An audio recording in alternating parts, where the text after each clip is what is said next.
I've noticed a problem with student laptop lists. A lot of laptops marketed towards students are either too cheaply made and will have you wanting to punch your screen when the loading wheel starts going at your project deadline, or on the flip side, they can be too expensive and unnecessarily overpowered to fit within a student budget.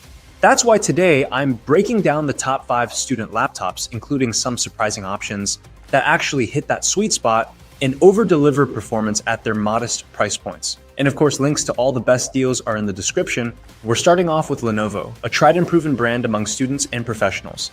Their Lenovo IdeaPad 1 offers an excellent, affordable option for students or young professionals. It's going to hold up while you keep too many tabs open on your browser, sift through lecture recordings, and stream study playlists.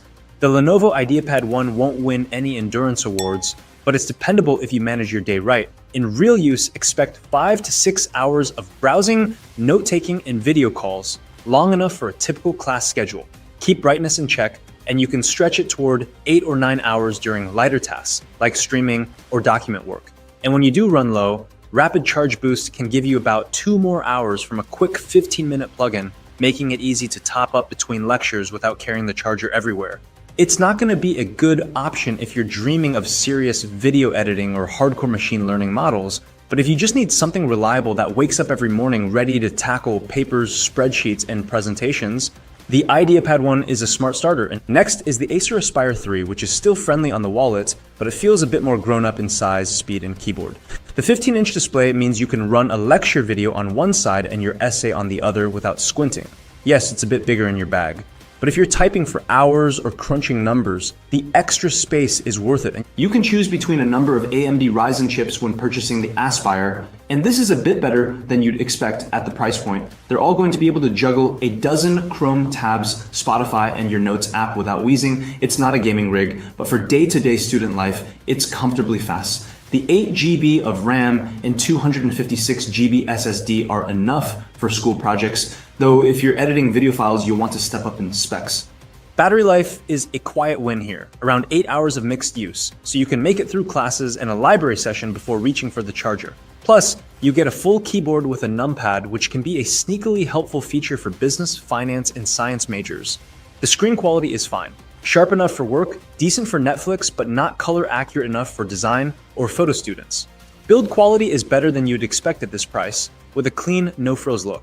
The bottom line is the Aspire 3 is for students who want a bigger screen, better typing comfort, and solid all-day performance without blowing past the $400, $500 mark. If portability is your #1 priority, look elsewhere. If you want a dependable, roomy daily driver, this is it. Now, in the past, MacBooks were often too expensive to include in a budget student list, but Apple has really hit a sweet spot with their MacBook Air line, delivering huge performance for a surprisingly reasonable price. With baseline specs, you can get the latest model for under $1,000, sometimes as low as $799 if you find a good sale. In previous year models, of course, can be even lower, but still offer great performance. The base model still gives you that razor-thin, just over 2-pound design that makes you forget it's even in your backpack. It's silent, no fans humming, and the battery life is absurd. We're talking all day, dawn to dusk kind of battery. If you've ever had a laptop die in the middle of a lecture with no outlet in sight, you'll understand why this matters. Now, on paper, the lowest spec version doesn't seem like it should be this good. It has the base M4 chip, modest unified memory, and the smallest storage option. But the efficiency of Apple's silicon means that even this entry-level setup handles note-taking, dozens of browser tabs, video calls, and light creative work like it's bored.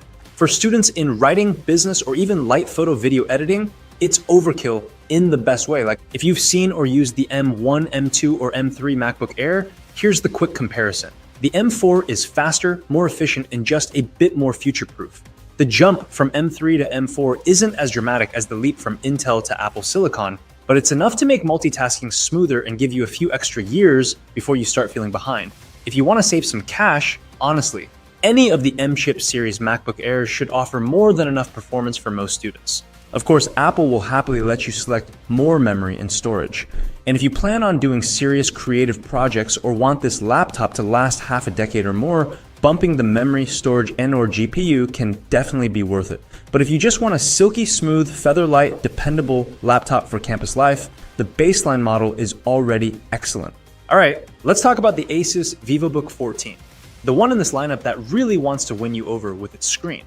If you've been staring at matte, slightly washed out laptop panels for years, opening the VivoBook 14 with its OLED display feels like someone quietly upgraded your eyesight. Colors pop, blacks are inky, and text looks so crisp, you might actually enjoy reading that 50-page PDF. For students who like to unwind with Netflix or dabble in photo and video work, this is the machine that makes your screen time feel a little more premium. Now, the VivoBook 14 isn't just a pretty face.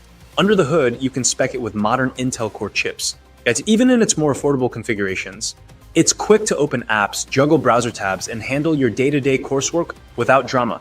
And there's a fast charging feature that can take you to about 60% battery in under an hour, which is perfect if you're hopping between the library and your next class. That said, the battery itself is decent, but not MacBook Air legendary. You can get through a normal day if you're mindful, but OLED panels can be a bit hungrier, so pack your charger just in case. On the bright side, the whole laptop stays comfortably portable and the build feels sturdier than you'd expect for the price.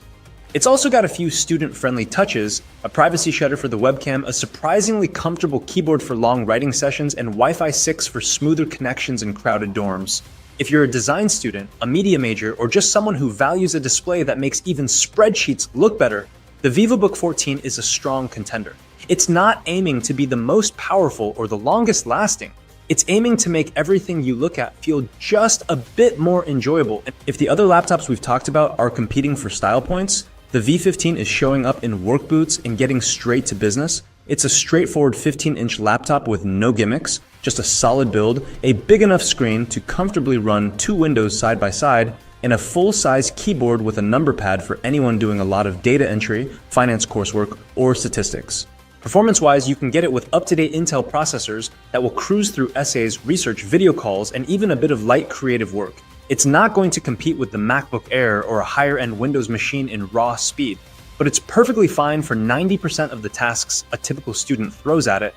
Battery life is fine. Expect somewhere in the 6 to 8 hour range depending on how hard you push it. That means you can make it through a half day of classes without plugging in, but you probably want to bring the charger if you're on campus from morning to night.